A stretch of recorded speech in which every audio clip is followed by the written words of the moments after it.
नमस्कार। हमारा देश और पूरा विश्व आज कोविड-19 की चुनौती का सामना कर रहा है। कोविड-19 अभी खत्म नहीं हुआ है। ऐसे में हमारा फर्ज है कि हम सतर्क रहें। इसलिए जब तक दवाई नहीं तब तक कोई ढिलाई नहीं। कोरोना से बचाव के लिए जरूरी है नियमित रूप से हाथ धोना, मास्क पहनना और आपस में उचित दूरी बनाए रखना। याद रखिए, 2 गज दूरी, मास्क है जरूरी। खांसी, बुखार या सांस लेने में कठिनाई होने पर हेल्पलाइन नंबर 1075 पर संपर्क करें। नमस्कार बच्चों, मैं हरीश वारिया, उच्च माध्यमिक शिक्षक, शासकीय उच्चतर माध्यमिक विद्यालय बिल्किसगंज, जिला सीहोर से आज हम अध्ययन करेंगे कक्षा 12वीं रसायन की एकक 5 प्रस्थ रसायन का भाग 3, जो हमारे कलील कोलाइड पर आधारित है।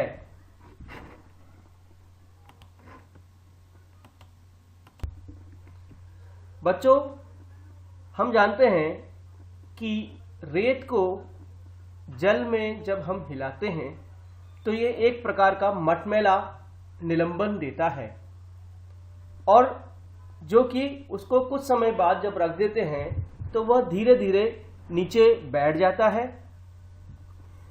इसी प्रकार निलंबन और विलयन की पराकाष्ठाओं के बीच हम एक नया निकाय, एक अलग निकाय का एक वृहद समूह पाते हैं, जिसे हम कोलाइडी परिक्षेपण या सामान्यतः कोलाइड कहते हैं। बच्चों, कोलाइड 2 शब्दों से मिलकर बना है, कोला और इडियट्स। ग्रीक भाषा में कोला माने गोंद तथा ईडियोस माने समान अर्थ वाले, गोंद के समान जैसे पदार्थ कहलाते हैं।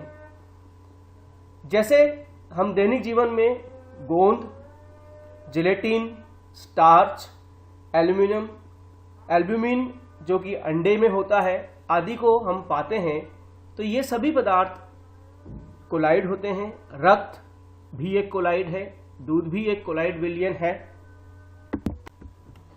बच्चों, कोलाइड वास्तव में एक विषमांगी तंत्र है, जबकि हमने एकक 2 में विलयन में पढ़ा था, विलयन एक समांगी तंत्र होता है।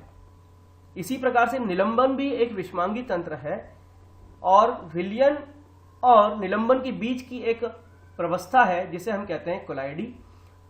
विलयन या कोलाइड एक विषमांगी तंत्र होता है, जिसमें एक पदार्थ बहुत से बारीक कणों के रूप में, जिसे हम परिचित प्रवस्था कहते हैं, एक दूसरे पदार्थ में परिक्षेपित रहता है, जिसे हम परिक्षेपित माध्यम या परिक्षेपण माध्यम कहते हैं। कोलाइड का कण सामान्य अणु से बड़े परंतु निलंबन से छोटे होते हैं। देखते हैं इनके कणों का आकार क्या होता है। इनके व्यास की जो सीमा है वो 1 और 1000 नैनोमीटर के बीच होती है। यदि मीटर में लिया जाए तो 10⁻9 से 10�6 मीटर होती है। यदि इसे हम आर्मस्ट्रांग में देखें तो 10 आर्मस्ट्रांग से 10,000 आर्मस्ट्रांग के बीच होती है। आइए हम देखते हैं कोलाइड का वर्गीकरण। बच्चों, कोलाइडों को हम 3 मापदंडों के अनुसार इनको 3 वर्गों में हम विभाजित कर सकते हैं। नंबर 1, परिक्षेप प्रवस्था और परिक्षेपण माध्यम की भौतिक अवस्था के आधार पर, जिसे हम आगे विस्तार से चर्चा करेंगे। लेकिन परिक्षेप प्रवस्था की भौतिक अवस्था ठोस, द्रव, गैस भी हो सकती है। इसी प्रकार से परिक्षेपण माध्यम की भौतिक अवस्था भी ठोस, द्रव, गैस के आधार पर हो सकती है। दूसरा वर्गीकरण परिक्षेप प्रवस्था और परिक्षेपण माध्यम के मध्य अन्योन क्रिया की प्रकृति के आधार पर, और इसी प्रकार से हम तीसरा परिक्षेप प्रवस्था के कणों का आकार किस प्रकार से होता है, इस प्रकार से हम कोलाइडी का वर्गीकरण कर सकते हैं। तो बच्चों, हम देखते हैं कि परिक्षेप प्रवस्था और परिक्षेपण माध्यम के भौतिक अवस्था के आधार पर हम इनका वर्गीकरण करते हैं, तो हम ये पाते हैं कि परिक्षेप प्रावस्था और परिक्षेपण माध्यम ठोस, द्रव अथवा गैस होते हैं। ये 8 प्रकार के कोलाइडी तंत्र संभव है। एक गैस का दूसरे गैस के साथ समांगी मिश्रण बनता है, इसलिए 9वां प्रकार का कोलाइडी तंत्र संभव नहीं है। तो आइए हम वर्गीकरण देखते हैं, तालिका में किस प्रकार से दिया है देखें। नंबर 1, ये कोलाइडी विलयन का तकनीकी नाम है। परिक्षेप प्रावस्था किस प्रकार से होगी, परिक्षेपण माध्यम किस प्रकार से होगा, तथा उदाहरण देखेंगे हम इनके। Number 1, sol. जब परिक्षेप अवस्था ठोस और परिक्षेपण माध्यम द्रव होंगे तो ये सामान्यतः सॉल बनाते हैं। जैसे उदाहरण के लिए शाही का विलयन, साबुन का विलयन, स्टार्च का विलयन और अधिकांश बहुत सारे पेंट्स। दूसरा है ठोस सॉल, जिसमें ठोस और ठोस दोनों ही परिक्षेप प्रावस्था और परिक्षेपण माध्यम है। रंगीन रत्न पत्थर, जैसे हमने माणिक देखा है, उसके कांच के समान जो नग होते हैं, हीरा, पन्ना, इन रत्नों को हम ठोस सॉल के रूप में लेते हैं। तीसरा है एरोसॉल। ये 2 प्रकार का होता है। परिक्षेप प्रावस्था जब ठोस होगी और परिक्षेपण माध्यम गैस होगा, अर्थात ठोस के कण गैस के अंदर वितरित होंगे। ये आप अच्छे से समझें इसे कि ठोस के कण जब गैस के अंदर वितरित होंगे तो यह एक प्रकार का एरोसॉल बनाता है, जिसे हम उदाहरण के लिए धुआं कहते हैं, या धुआं जो है एक प्रकार का कोलाइडी तंत्र बनाता है। इसी प्रकार से जब द्रव की परिक्षेप प्रावस्था होगी और परिक्षेप माध्यम भी गैस होगा, जब द्रव की कणें उसके अंदर मिल जाती हैं तो हमें एक कोलाइडी तंत्र मिलता है। उदाहरण के लिए कोहरा, कुहासा या मेघ जो हम देखते हैं, क्योंकि बहुत छोटी छोटी सी ड्रॉपलेट्स, छोटी छोटी सी जल वाष्प की बूंदें उस गैस के अंदर मिलकर एक प्रकार का कोलाइडी तंत्र बनाती हैं। अगला है एमल्शन, या जिसे हम पायस कहते हैं। परिक्षेप प्रावस्था भी द्रव है और परिक्षेप माध्यम भी द्रव है, जैसे दूध, मक्खन, फेस क्रीम आदि। अगला है 5वां फोम या फेन, जिसमें परिक्षेप प्रावस्था गैस है और परिक्षेप माध्यम द्रव है। गैस को हम द्रव के अंदर परिक्षेपित कर रहे हैं, जैसे अग्निशामक यंत्र, साबुन के बुलबुले, शेविंग क्रीम, ठीक है, और बियर का झाग आदि। अगला है ठोस फोम, जब परिक्षेप प्रावस्था गैस होती है और परिक्षेपण माध्यम ठोस होता है, यानी हम गैस को ठोस में परिक्षेपित करते हैं तो ये रोधी फोम बनाता है, फोम रबड़ बनाता है, या हम स्पंज बनाते हैं। ये इसके उदाहरण है। अगला है जेल, कोलाइडी तंत्र का नाम, जिसमें परिक्षेप प्रावस्था ठोस होती है और परिक्षेपण माध्यम द्रव होता है। जेल या जिलेटिन, जिसे हम देखते हैं बच्चों मुरब्बा, जब हम मुरब्बा बनाते हैं तो वो एक अर्ध ठोस पदार्थ बनाता है, तो ये सब जेल के रूप में परिक्षेपित होता है।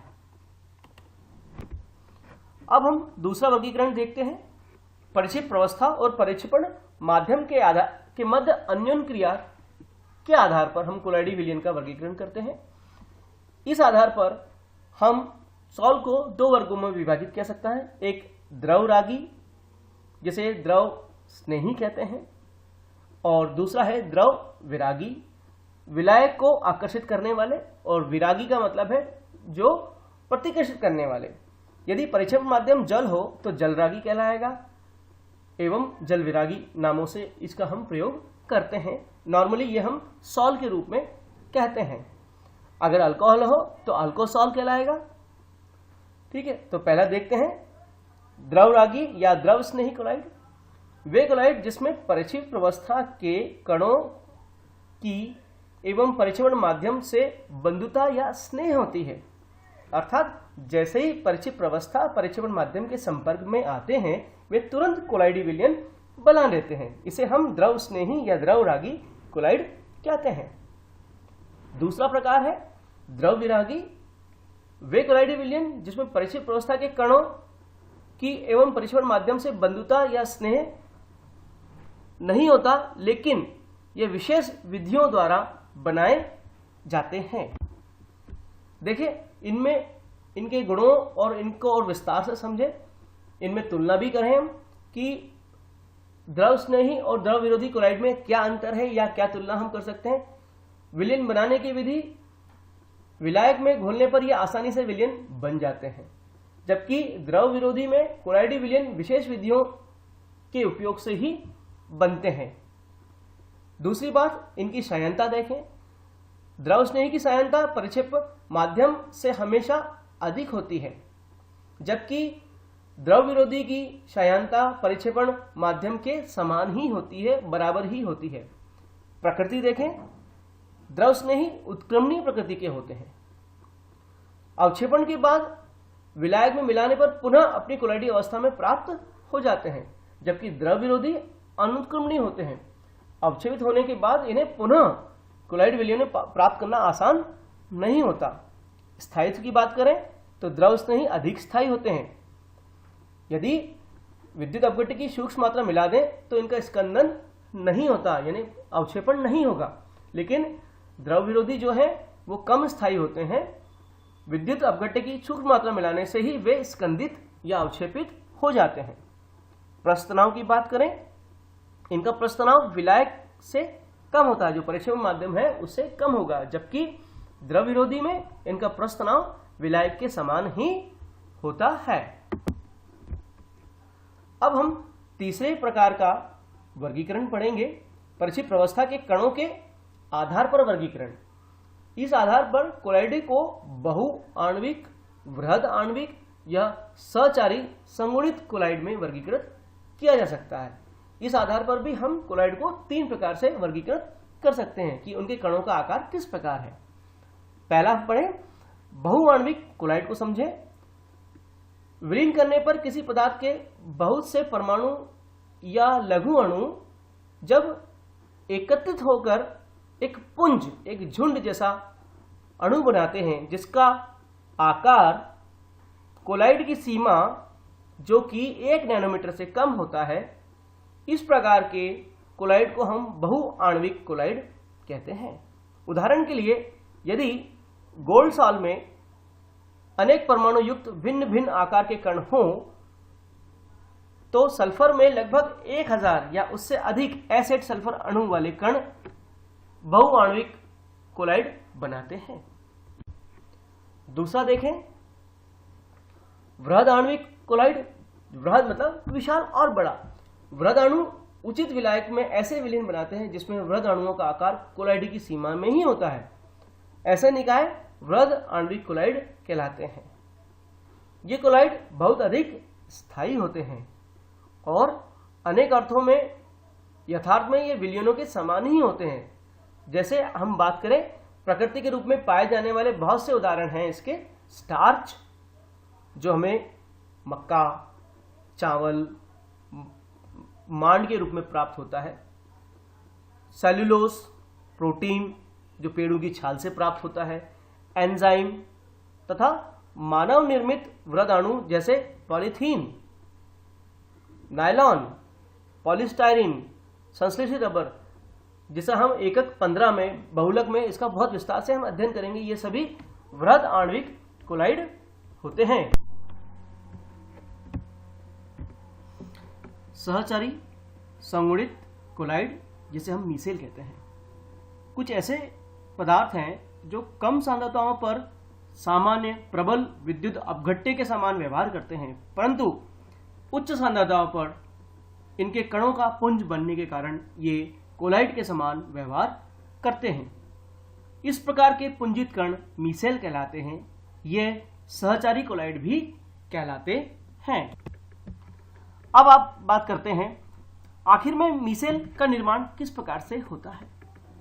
आइए हम देखते हैं, जब हम साबुन के विलयन का एक उदाहरण लें, तो पानी में जब हम घुलनशील साबुन वास्तव में क्या होते हैं, ये एक उच्च वसा अम्लों के सोडियम अथवा पोटेशियम लवण होते हैं, जिन्हें RCOO-M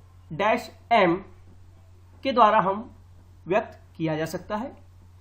उदाहरण के लिए सोडियम स्टीरेट, जो कि एक अनेक बट्टी वाले साबुनों का प्रमुख घटक है। जब हम इन्हें जल में विलीन करते हैं तो हमें 2 प्रकार के आयन प्राप्त होते हैं। RCOO- एक कार्बोक्सिलेट आयन के रूप में तथा सोडियम आयन के रूप में ये विघटित होता है। जब RCOO- वास्तव में एक बड़ी हाइड्रोकार्बन की श्रृंखला है जिसके दो भाग होते हैं। अगर हम चित्र को देखें तो चित्र में आपको ये देख रहा है CH3 CH2 CH2 CH2, ऐसे आपको 17 CH2 की एक लंबी हाइड्रोकार्बन की श्रृंखला दिखाई दे रही है। इसके सिरे पर COONA, ये वास्तव में एक आपका साबुन है, सोडियम स्टीरेट जो इसका सूत्र है। लेकिन जब हम जल में इसको घोलते हैं तो हमें दो प्रकार की श्रृंखला मिलती है कार्बोक्सिल आयन से। एक होती है हाइड्रोकार्बन की श्रृंखला जो अध्रुवीय होती है और वास्तव में ये जल विरागी अर्थात जल से स्नेह नहीं करती, ये जल को प्रतिकर्षित करती है। तथा दूसरा ध्रुव जो सिरा होता है COO- कार्बोक्सिलेट आयन का, जो ध्रुवीय सिरा है और आयनिक सिरा भी है और जो जल रागी है अर्थात जल स्नेही है। जैसे इस चित्र में, दूसरे चित्र में देख रहे हैं कि ये लंबी हाइड्रोकार्बन की श्रृंखला जो है जल विरागी पुंज बनाता है, जबकि ये इसका जो सिरा है यह जल रागी सिरा है कार्बोक्सिल आयन का। इसको हम इस प्रकार से भी व्यक्त कर सकते हैं कि जिगजैग के रूप में एक लंबी हाइड्रोकार्बन की श्रृंखला माने और एक जो सिर बनाया है वह शीर्ष उसका कार्बोक्सिल आयन का है।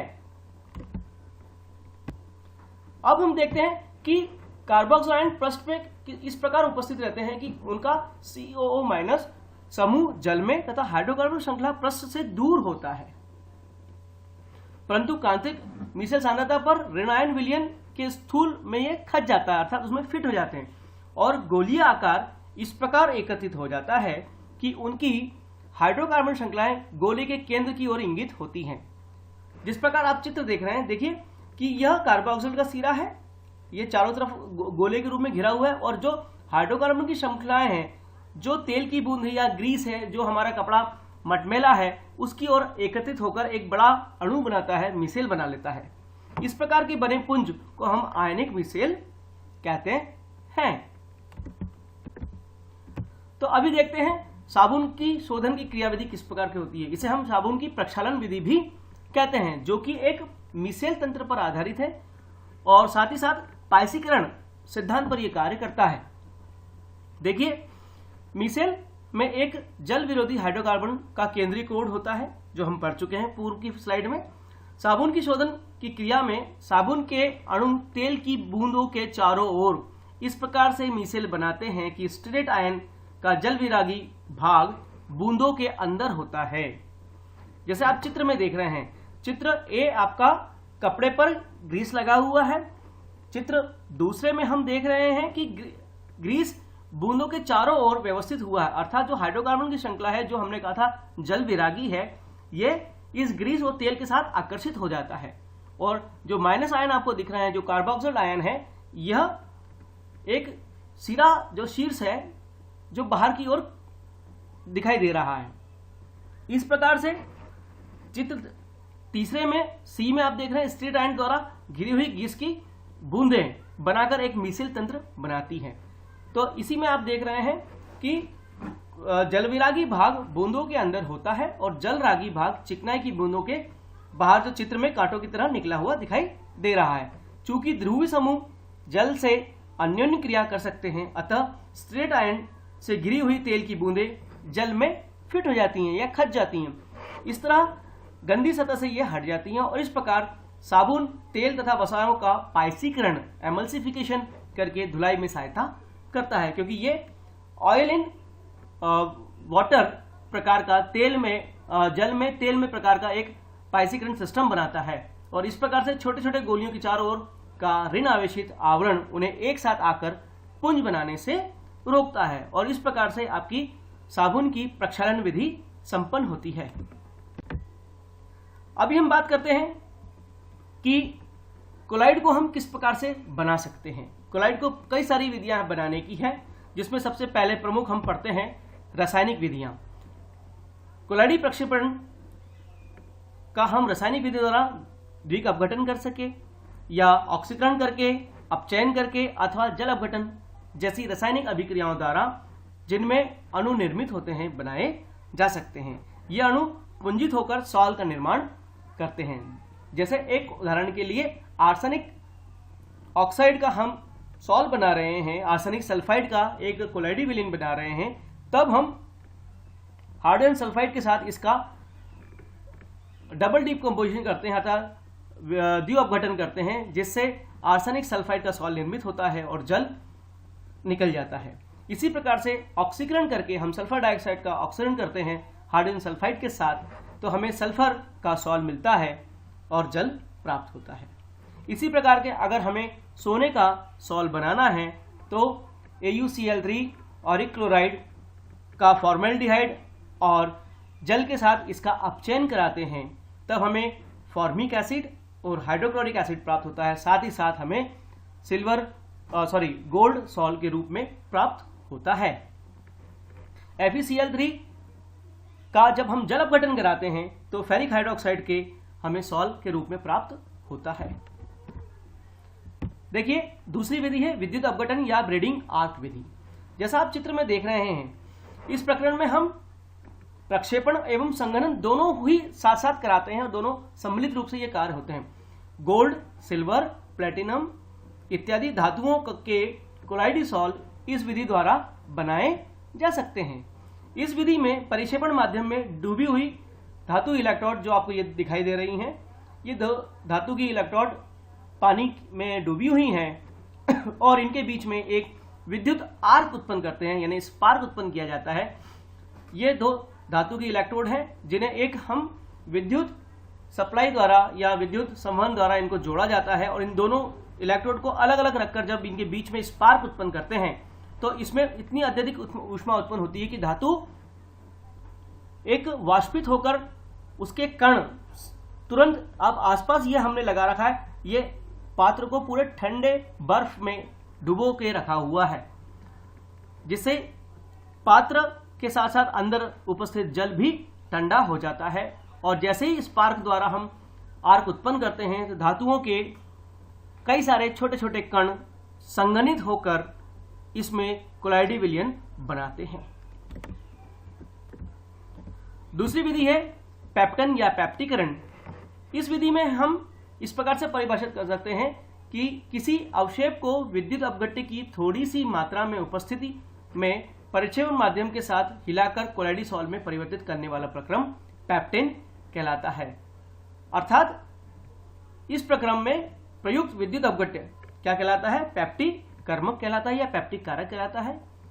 यह विधि सामान्यतः ताजे बने अवक्षेप को कोलाइडी सॉल्ट में परिवर्तित करने में प्रयुक्त की जाती है। पेप्टिकरण या पेप्टन के दौरान अवक्षेप विद्युत अपघट्य के किसी एक प्रकार के आयनों को अपनी सतह पर अवशोषित कर लेता है, जिससे अवक्षेप पर ऋणात्मक अथवा धनात्मक आवेश उत्पन्न हो जाते हैं और अंततः कोलाइडी आकार के छोटे छोटे कणों में विभक्त हो जाता है।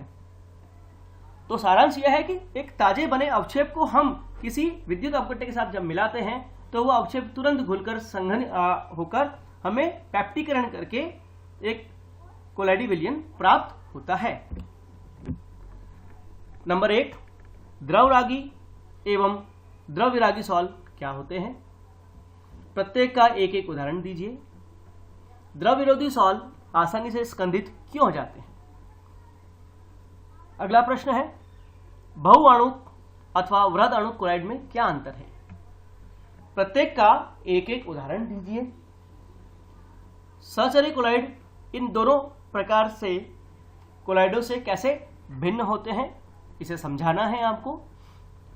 कोलाइडी विलयनों के परिक्षिप्त अवस्था एवं परिक्षेपण माध्यम की भौतिक अवस्थाओं के आधार पर कैसे वर्गीकृत किया जा सकता है। साबुन की क्रिया पायसीकरण एवं मिसेल बनने के कारण होती है। इस पर टिप्पणी कीजिए।